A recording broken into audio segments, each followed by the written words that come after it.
Sports கைடன் நியூஸுக்கு வணக்கம். இது சத்யா பிரசன்ட் ஸ்போர்ட்ஸ் கைடன்ஸ் the boundary line show with Muthu. இன்னைக்கு கேகேஆர் vs எஸ்ஆர்ஹெச் மேட்ச் நடந்து முடிஞ்சிருக்கு. எஸ்ஆர்ஹெச் அவங்களோட அந்த வழக்கமான அட்டாக்கிங்கான கிரிக்கெட் ஆடுறதுக்கு தான் ட்ரை பண்ணாங்க. பட் இன்னைக்கும் ஒன் மோர் டைம் ஃபெயிலியர் ஆகியிருக்கிறாங்க. கேகேஆர் இந்த மேட்சை வின் பண்ணியிருக்கிறாங்க. ஸோ கேகேஆர் இந்த மேட்சை எப்படி ஜெயிச்சாங்க, எஸ்ஆர்ஹெச் எதனால் தோத்தாங்க, அவங்க கிட்ட ஒரு பிளான் பி அப்படிங்கிறதே இல்லையோ அப்படிங்கிறத பற்றிலாம் நம்ம முத்துக்கிட்ட நிறைய விஷயங்கள் பேசி தெரிஞ்சுக்கலாம் வாங்க.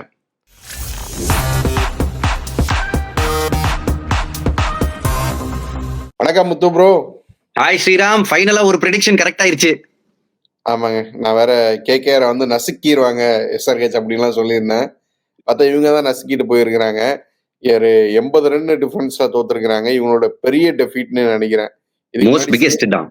ஆமா, இதுக்கு முன்னாடி சிஎஸ்கே கூட ஒரு 78 ரன்ஸ்ல தோத்துருக்கிறாங்க டிஃபரன்ஸ்ல. அதுக்கப்புறம் அதை தாண்டி அதை பீட் பண்ற மாதிரி வந்து எஸ்ஆர்ஹெச் தோத்துருக்கிறாங்க. நம்ம நிறைய பேசிட்டோம் அவங்களோட அப்ரோச் பத்தி. நீங்களும் சொல்லியிருந்தீங்க அவங்க மாத்த போறது இல்லை அப்படின்னு. இன்னைக்கும் மாத்தவே இல்லை. என்னதான் நடக்குது, எதனால தோக்குறாங்க? அகைன் அந்த எந்த ஆயுதத்தை நீ ஏந்திரியோ அதுலதான் உன்னோட வீழ்ச்சியே வரும்னு சொல்லுவாங்கல்ல, அதேதான் நடந்திருக்கு. அடிச்சுதான் விளையாட போறோம்னாங்க, அதுல அவுட் ஆயிட்டாங்க ஸ்ரீராம். ஐ திங்க் இந்த சீசன் வந்து போலர்ஸ் எல்லாருமே இன்னும் கொஞ்சம் உஷாரா வந்திருக்காங்க. ஏன்னா போன சீசன் போலர்ஸ் எல்லாம் என்னடா நடக்குது அப்படின்னு பாத்துக்கிட்டு இருந்தாங்க, பெரிய பெரிய ஸ்கோர். சோ டிஃபென்சிவா போலிங் போடணும்னு நினைச்சாங்க. பட் இந்த சீசன் என்ன பண்றாங்கன்னா அட்டாக்கிங்கா போலிங் போடுறாங்க. நீ அடிக்கிறதேன்னா அடி, நான் விக்கெட் எடுக்க போறேன், உனக்கு நான் பதுங்க போறது கிடையாது அப்படின்ற ஒரு ஆட்டிடியூடோட வந்தாங்க. டிராவிஸ் ஹெட்டுக்கு 2 பால் வைபவ் வரோரா ரெண்டுமே பேட்டு கீழே தான் குத்துனாரு. அது டிராவிஸ் ஹெட் அடிக்கிற பால் தான். நிறைய போலர்ஸ் என்ன பண்ணுவாங்க, டிராவிஸ் ஹெட்டுக்கு ஷார்ட் பிச் போட ட்ரை பண்ணுவாங்க. வைபவ் வரோரா தன்னோட ஸ்ட்ரென்த் அட்டாக்கிங் ஸ்விங் பண்றாரு. லைட்டா பால் கொஞ்சம் ஸ்விங் ஆச்சு, 2வது பாலே வாங்கிட்டு போச்சு. டிராவிஸ் ஹெட் அப்படிதான் அவுட் ஆனாரு. அதுக்கப்புறம் வந்து அபிஷேக் சர்மா கிட்டே இருந்து ரன் வரல. நிறைய பேர் டீப்ல கேட்ச் கொடுத்து அவுட் ஆனாங்க. ஜஸ்ட் அந்த அப்ரோச் தான் ஸ்ரீராம். இன்னைக்கு ஸ்டார்ட் பண்றதே கொஞ்சம் வினோதமா இருந்துச்சு. எஸ்ஆர்ஹெச் வந்து சேசிங் போனாங்க. நம்ம பல தடவை பேசியிருந்தோம், அவங்களுக்கு ஃபர்ஸ்ட் பேட் பண்றதுதான் ஸ்ட்ரென்த். ஃபர்ஸ்ட் பேட் பண்ணி ஒரு பெரிய டார்கெட், ப்ரெஷரே இல்லாம ஒரு பெரிய டார்கெட்டை வந்து செட் பண்ணணும் அப்படிங்கிறதா. பேட் கமிட்ஸ் எதனால வந்து சேசிங் போறாரு? இதை வந்து இதுதான் அவங்களோட பிளான் பியா இல்லைன்னா நம்ம வந்து பவுலிங் கொஞ்சம் கட்டுப்படுத்திட்டு சேசிங் வந்து நல்லபடியா பண்ணுவோம் அப்படிங்கறதுதான்.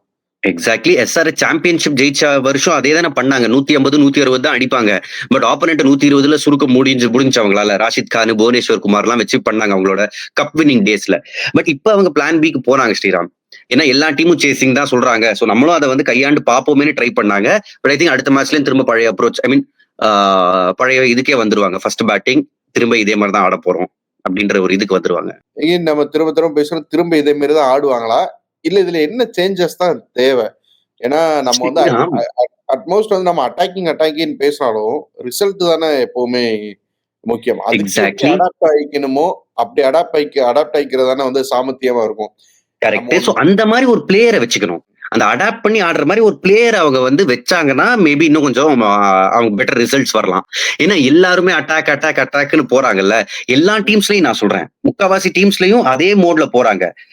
ஒரு பிளேயர் 2 பிளேயர் நடுவுல வந்து கொஞ்சம் சிச்சுவேஷனை பார்த்து விளையாடுற மாதிரி பாத்துக்கணும். நீங்க இதே கல்கத்தாவை எடுத்துக்கோங்களேன். கேகேஆர் மும்பை கிட்ட 3 நாள் முன்னாடி தோத்தாங்க.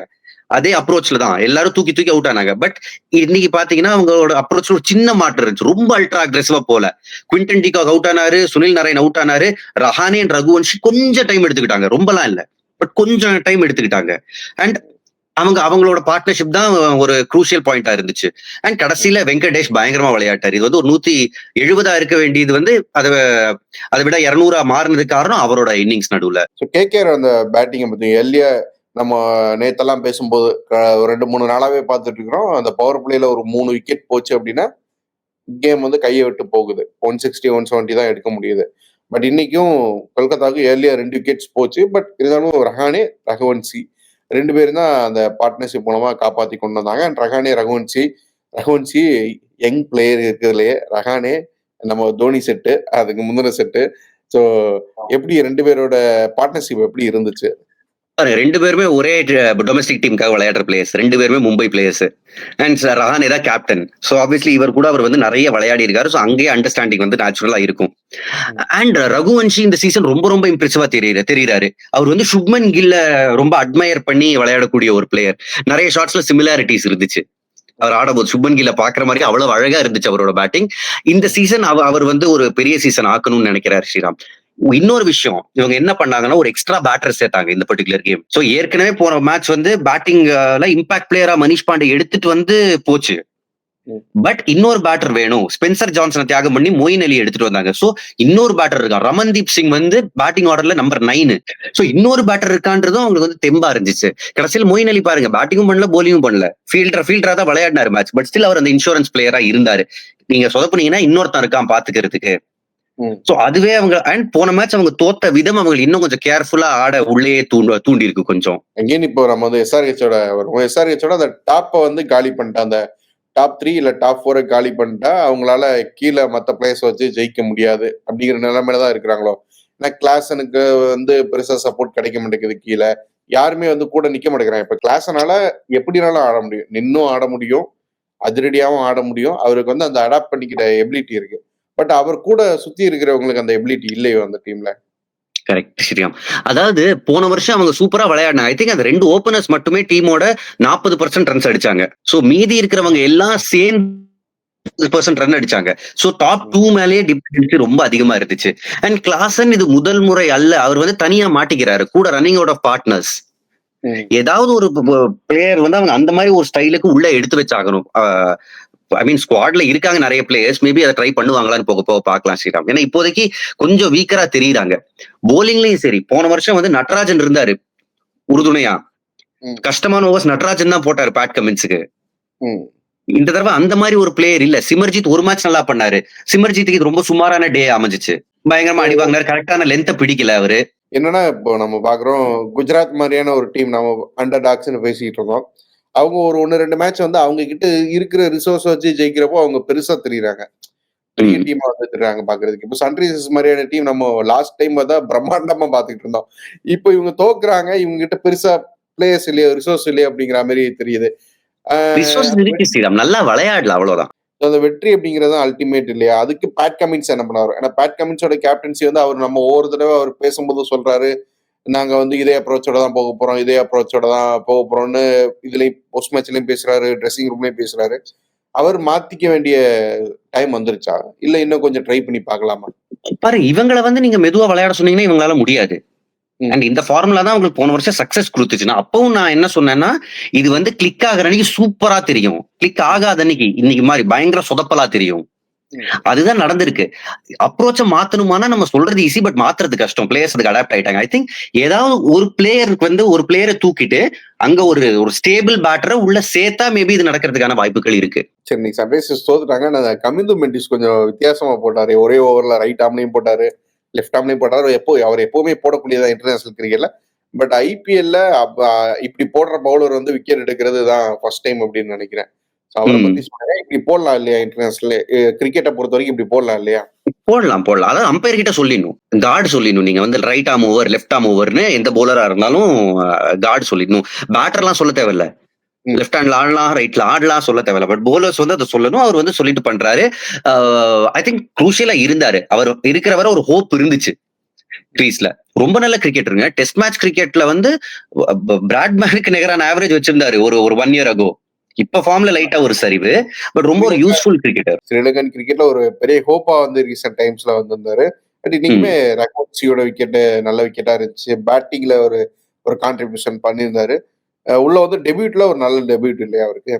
எஸ், ரொம்ப நல்லா அமைஞ்சிச்சு. மேபி போக போக நம்ம பார்ப்போம், திரும்பற விக்கெட்ல வந்து அவர் ஆட வைப்பாங்க. போலிங் மட்டும் இல்லாம பேட்டிங்காகவும் எடுத்துட்டு வந்தாங்க. அண்ட் ஐ திங்க் அவர் அந்த பிளேயரா இருக்கலாம்.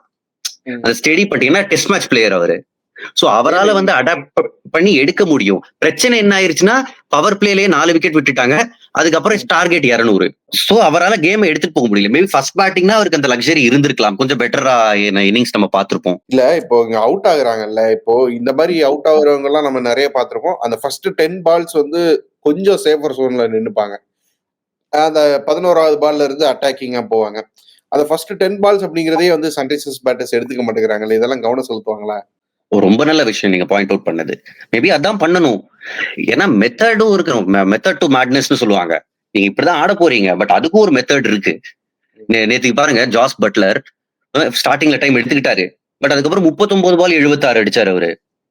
சோ உங்களுக்கு உங்ககிட்ட இருக்கிற டேலண்ட்ல நீங்க அந்த பிட்ச், அந்த கண்டிஷன்ஸ், அந்த பவுன்ஸுக்கு செட் ஆயிட்டீங்கன்னா நீங்க வந்து பண்ண முடியும். எஸ்ஆர்ஹெச் பாவம் டார்கெட் ரொம்ப பெருசா இருந்துச்சுங்க. சோ அவங்களால அதை பண்ண முடியல. ம். செகண்ட் பேட்டிங்ல கஷ்டம் இல்ல, டார்கெட் 200 இருந்தா. ம். அவங்க செகண்ட் பேட்டிங்கே கஷ்டம். அதுல டார்கெட் வேற இவ்வளவு பெருசு இருந்தா நிச்சயமா கஷ்டம் தான். ம். Okay bro. இன்னைக்கு மேட்ச் நெறைய பேசியாச்சு. திரும்ப மேட்ச் அடுத்த மேட்ச் பத்தி நம்ம பேசணும். Lucknow versus Mumbai MI. Indians.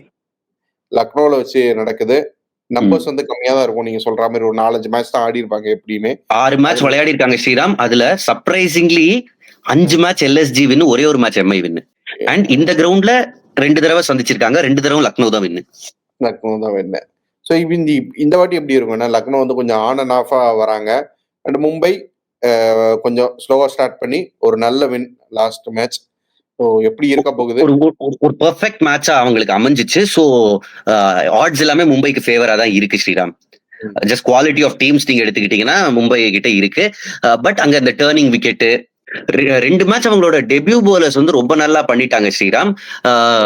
So அவங்களால அதை கன்சிஸ்டன்டா பண்ண முடியுமா, அதுதான் ஒரு பெரிய டெஸ்டா இருக்க போகுது. ஸோ இன்னைக்கு ஏன்னா இப்ப லக்னோ வந்து ஒரு பேட்டிங் ஹெவி, பட் பவுலிங்ல வந்து கொஞ்சம் சொதப்பல்.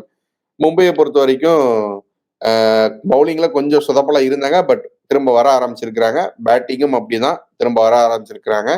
ஸோ என்ன பேட்டிலா இருக்கும்? லக்னோட பேட்டிங் ஃபுல்லா கிளிக் ஆகுமா? ஆனாதான் அவங்களால பண்ண முடியும். பட் போலிங், அதாவது எஸ்ஆர்ஹெச் மேட்ச் நீங்க எடுத்துக்கிட்டீங்கன்னா போலிங் ரொம்ப நல்லா போட்டாங்க. அவங்களோட ஒரே வின் வந்தது எஸ்ஆர்ஹெச்க்கு எதிராக. அதுல பயங்கரமா போலிங் போட்டாங்க அவங்க. அண்ட் மும்பைக்கு எதிரான மேட்ச்ல ஜஹீர் கான் அந்த டீமோட டக்அவுட்ல இருந்து இந்த டீமுக்கு வந்திருக்காரு.